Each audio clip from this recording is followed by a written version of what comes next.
Mga kababayan, huwag nyo nang hanapin ang mga pulis sa presinto sapagkat kami ay nasa inyo ng mga telepono. Dial 911, darating kami sa loob ng 5 minuto. Pilipino at magbibigay ng tamang impormasyon para sa tahimik at maayos na Pilipinas. Police News Network, alagad ng batas, tagapagtaguyod ng balitang pulis, sandigan ng mamamayan, patnubay ng katotohanan. Kampo Krame, maghahatid ng pinakahuling kaganapan at nagbabagang balita. Ito ang PNN Police News Network. At ngayon, ang inyong mga tagapagbalita. Magandang hapon, Bagong Pilipinas. Ako ang inyong alagad ng batas, tagataguyod ng Balitang Pulis, Patrolwoman Mary Grace Artizuela mula sa PNP Anti-Cybercrime Group. Maghahatid sa inyo ng tamang balita, kwento ng pulis at serbisyo para sa mamamayan. At ito ang PNP News Online. Ang pangunahing balita ng Police News Network, alagad ng batas, tagataguyod ng Balitang Pulis.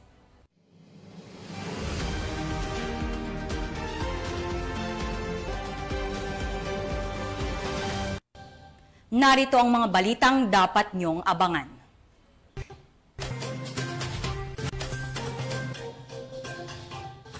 Aabot sa higit 900,000 pisong halaga ng shabu na samsam sa Iloilo. Gun runner arestado sa bypass operations sa Bataan. At 2 Army Reservists patay sa pamamaril sa Maguindanao del Norte.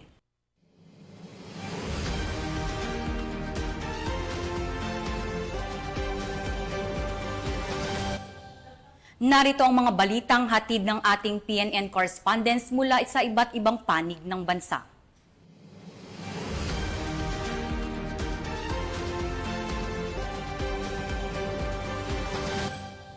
Simulan natin ang balita mula sa bahagi ng Luzon.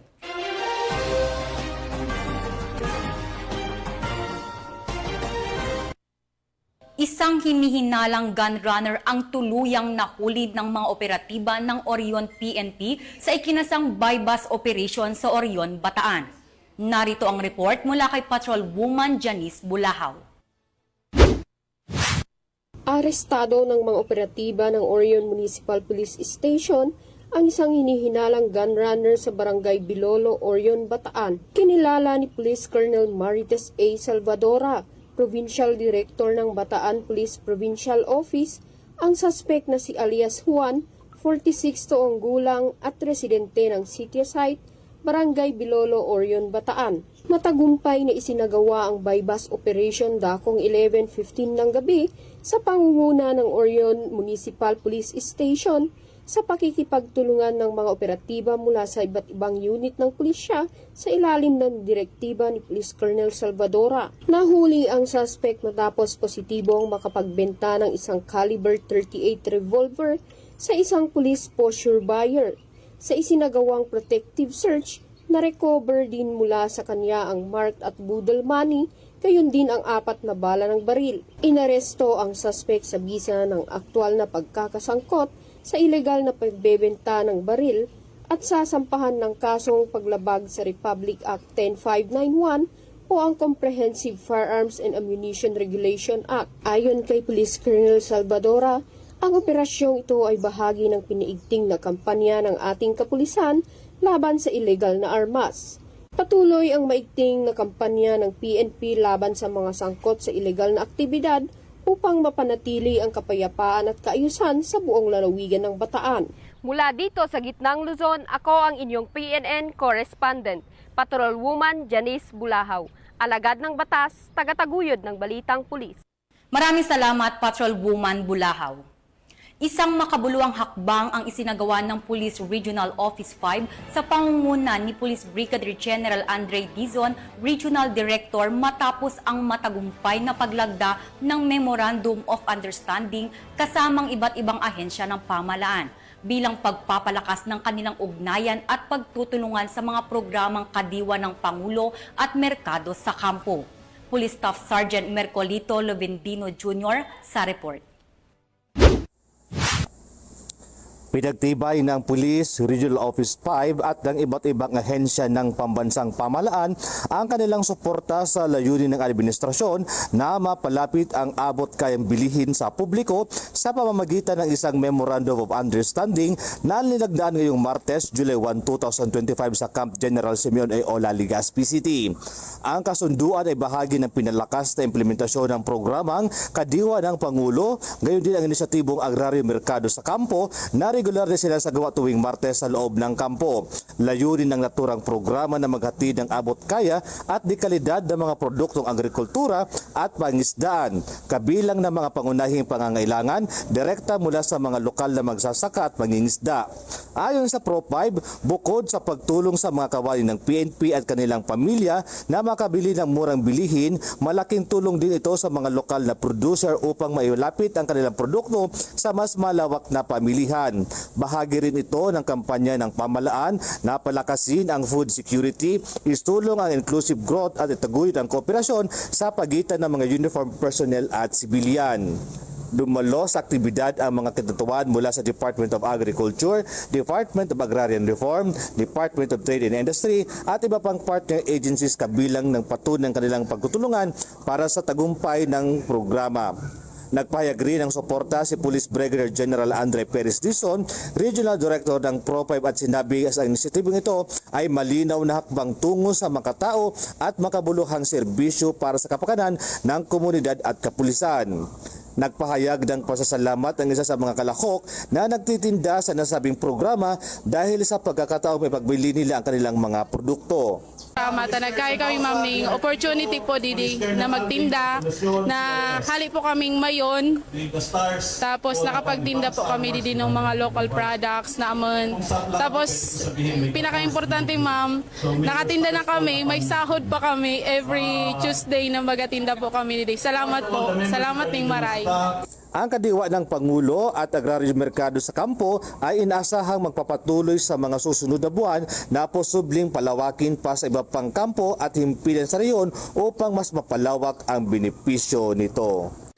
Mula dito sa Bicol Region, ako po yung Police News Network Correspondent, Police Staff Sergeant Mercolito P. Lovendino Jr., alagad ng batas, tagataguyod ng balitang pulis. Maraming salamat Staff Sergeant Lovendino Jr. Tunghayan naman natin ang mga balita mula sa Visayas.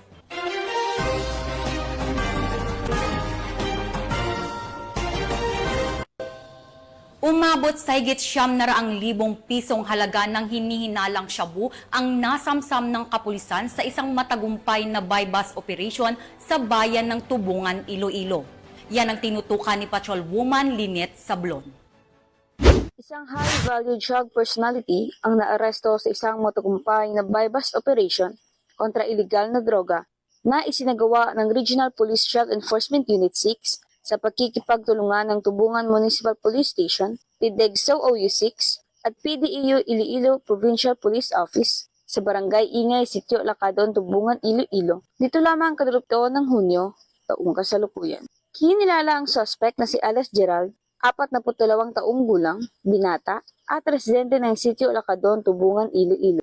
Nakumpiska mula sa kanya ang isang heat seal sachet ng hinihinalang shabu bilang buy-bust item, 13 karagdagang sachet ng hinihinalang shabu, 8 knot-tied plastic bag at naglalaman ng hinihinalang shabu, buy-bust money na nagkakalaga ng 12,000 pesos, isang caliber 38 revolver na may 5 bala at iba pang non-drug items. Umabot sa humigit kumulang 135 gramo ang kabuang bigat ng nabiskang shabu na may halagang tinatayang 918,000 pesos batay sa street value na 6,000 pesos kada gramo. Ang suspect ay nasa himpilan na ngayon ng pulisya para sa dokumentasyon at sasampahan ng kasong paglabag sa Republic Act 965 o ang Comprehensive Dangerous Drugs Act of 2002 at kasong may kaugnayan sa illegal possession of firearms and ammunition. Muling pinatunayan ng PNP na seryoso ito sa pagtugi sa mga sangkot sa iligal na droga bilang katuwang na mamamayan sa pagtaguyod ng isang ligtas, payapa at drug-free na komunidad. Mula rito sa Western Visayas, ako niyang PNN correspondent, Patrolwoman Lynette Sablon, alagad ng batas, tagataguyod ng balitang pulis. Maraming salamat, Patrolwoman Sablon. Walang takas sa kamay ng batas ang isang high-value drug personality matapos makumpiskahan ng mahigit 600,000 peso na halaga ng hinihinalang shabu sa ikinasang buy-bust operation ng mga otoridad sa lungsod ng Mandaue, Cebu. Magbabalita dyan si Patrolwoman Flora May Azares. Mas rehas ng isang high-value individual matapos itong makuhanan ng 680,000 pesos ng hinihinalang shabu sa isinagawang buy-bust operation ng Mandaue City PNP sa FF Cruz Street, Barangay Subang Dako, Mandaue City, Cebu. Nito lamang Hunyo 29 ng taong kasalukuyan. Kinilala ni Police Colonel Cirilo Acosta Jr., City Director ng Mandaue City Police Office, ang suspect na si alias Black, 50 anyos, residente ng 22A Plaridel Street, Barangay Paknaan, Mandaue City, Cebu. Ikinasa ang buy-bust operation ng mga operatiba ng City Intelligence Unit, City Drug Enforcement Unit MCPO, bandang alas 2:08 ng madaling araw na nagresulta sa pagkaaresto sa suspect at pagkakumpiska ng 8 pakete ng hinihinalang shabu na may kabuang timbang na 100 gramo at may standard drug price na 680,000 pesos, sling bag at buy-bust money. Nasa kustodiya na ng naturang tanggapan ng suspect para sa dokumentasyon at tamang disposisyon. Police Colonel Cirilo B. Acosta Jr., the City Director, lauded the operatives for the successful operation and reaffirmed the MCPO's commitment to the intensified campaign against illegal drugs. In his statements, this accomplishment reflects our relentless effort to cleanse our communities of drug-related activities.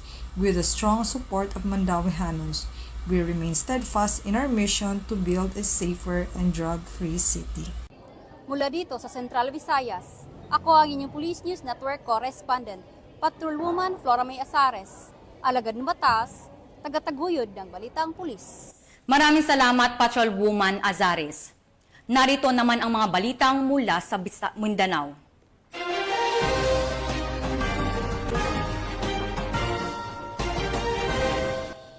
Patuloy na nagsasagawa ng masusing imbestigasyon ang mga otoridad hinggil sa pamamaril sa 2 Army reservists na walang awang pinaslang ng hindi pa nakikilalang suspect sa lalawigan ng Maguindanao del Norte. Ang report mula kay Patrolwoman Leonora Gawang. Laki na tinuturing na street-level individual ang naaresto sa isang matagumpay na buy-bust operation ng mga otoridad nitong unang araw ng Hulyo sa Purok 3A, Barangay La Filipina, Tagum City. Kinilala ang mga sospek na sina alias Tata, 40 anyos, isang konduktor at residente ng Barangay Kuambugan, Tagum City, at alias Baduy, 36 anyos, isang construction worker at residente ng Barangay La Filipina, Tagum City. Ayon sa ulat ng Tagum City Police Station na siyang nanguna sa operasyon, katuwang ang 1st Davao del Norte Provincial Mobile Force Company, isinagawa ang buy-bust operation sa pakikipagkoordinasyon sa PDEA na nagresulta sa pagkakadakip sa mga sospek at pagkakakumpiska ng humigit kumulang 6 na gramo ng hinihinalang shabu na may standard drug price na 40,800 pesos at iba pang ebidensya. Ang mga sospek ay kasalukuyang nasa kustodiya ng Tagum City Police Station at nahaharap sa kasong paglabag sa Republic Act 9165 o ang Comprehensive Dangerous Drugs Act of 2002. Patuloy naman ang paalala ng kapulisan sa publiko na makipagtulungan sa mga otoridad upang masugpo ang iligal na droga sa komunidad. Mula rito sa Police Regional Office 11, ako ang inyong PNN Correspondent, Patrolwoman Shaira Rose Aquino, alagad ng batas, tagataguyod ng balitang pulis. Maraming salamat, Patrolwoman Gawang. At para sa huling balita, sa tuloy-tuloy na operasyon ng pulisya kontra iligal na droga, kalaboso ang 2 drug suspect matapos ang matagumpay na buy-bust operation sa Tagum City, Davao del Norte. Nakibalita dyan si Patrolwoman Shaira Rose Aquino. Tayang 2 miyembro ng Army Reservists matapos pagbabarilin ng mga hindi pa nakikilalang mga suspect sa Datuudin Sinsuat, Maguindanao del Norte nito lamang ika-29 ng Hunyo taong kasalukuyan. Kinilala ng mga otoridad ang mga biktima na si alias Undong, 43 na taong gulang na residente ng Barangay Biniruan, Cotabato City at si alias Tahir, 42 na taong gulang na residente naman ng Malagapas, Cotabato City, na kapwa mga Army Reservists na nakabase sa PC Hill, Cotabato City. Ayon sa ulat, sakay ang mga biktima ng isang Honda Civic na sasakyan nang tambangan sila ng mga hindi pa nakikilalang suspek at pinagbabaril ang mga ito. Nagtamo ng tama ng bala ang mga biktima sa kanilang katawan dahilan ng agarang pagkasawi ng mga ito.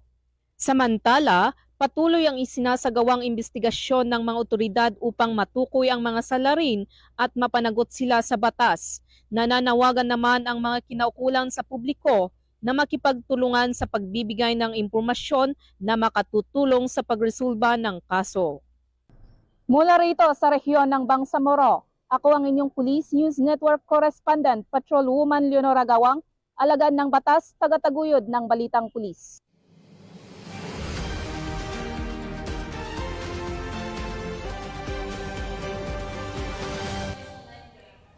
At yan ang mga balitang nakalap ng ating PNN correspondents mula Luzon, Visayas at Mindanao.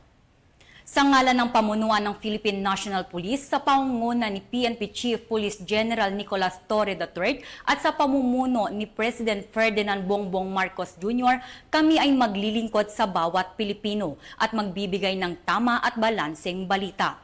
At huwag nyo nang hanapin ang mga pulis sa mga presinto sapagkat kami ay nasa inyo ng mga telepono. Dial 911, darating kami sa loob ng 5 minuto.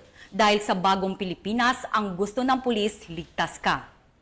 Mula rito sa tanggapan ng tagapag-ugnay ng pambansang pulisya, ako ang inyong alagad ng batas, tagataguyod ng Balitang Pulis. Patrolwoman Mary Grace Artizuela mula sa PNP Anti-Cybercrime Group, maghahatid ng tamang balita, kwento ng pulis at serbisyo para sa mamamayan. At ito ang PNP News Online, ang pangunahing balita ng Police News Network.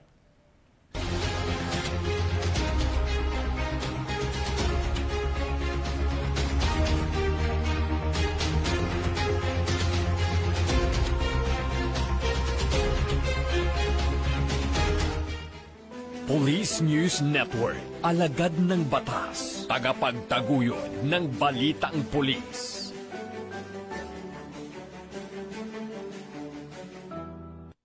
Mga kababayan, huwag nyo nang hanapin ang mga pulis sa presinto sapagkat kami ay nasa inyo ng mga telepono.